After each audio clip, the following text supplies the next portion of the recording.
start with All right. your name, where you're from, All right. your occupation. My name is Joe Zupan, and I'm the jazz coordinator at WICN Public Radio, which we bill as New England's jazz and folk station. Now I recognize the voice. Tell us a little bit about Okay, yeah, well, it's funny because I've been in Worcester just about a year, a little over a year now. So on the jazz tree out there that you've seen, if I have a place on that, I'd be that little tiny sprout at the very, very top, a newcomer to Worcester working at, again, WICN Radio.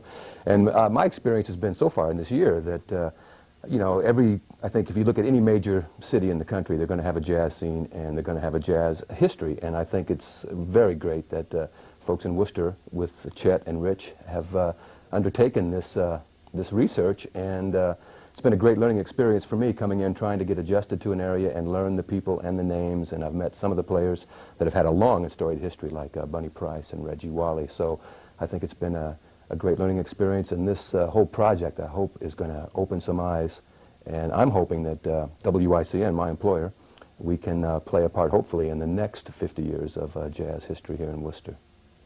coming into the city, do you see sort of the infrastructure to support the future of jazz?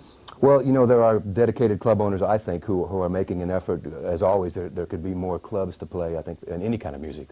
Live music is such a jewel, and the world is pretty dry and boring without live music. But all things considered, yeah, there are a few places here that open to jazz, and everybody seems to have a kind of get-together attitude, and that's what makes things happen, and I've seen that, again, within the last year that I've been here. From your outside experience, comparing your outside experience with jazz music and the different local jazz scenes, how would you see Worcester in terms of status of it and the future of it? Mm-hmm.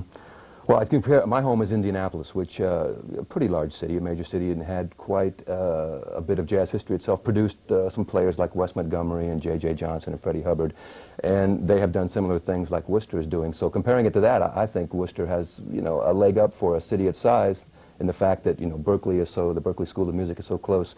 Music seems to be entrenched in everybody's lives here, whether you're a musician or not. People seem to talk about music. They live the music. I see people going out and supporting the music. So I see nothing but good things happening, especially when you see efforts like we're involved in here with Rich Falco and Chet Williamson in this symposium. I think it's a great way to generate even more interest, and I have nothing but enthusiasm and positive feelings about what's going to happen in the future here.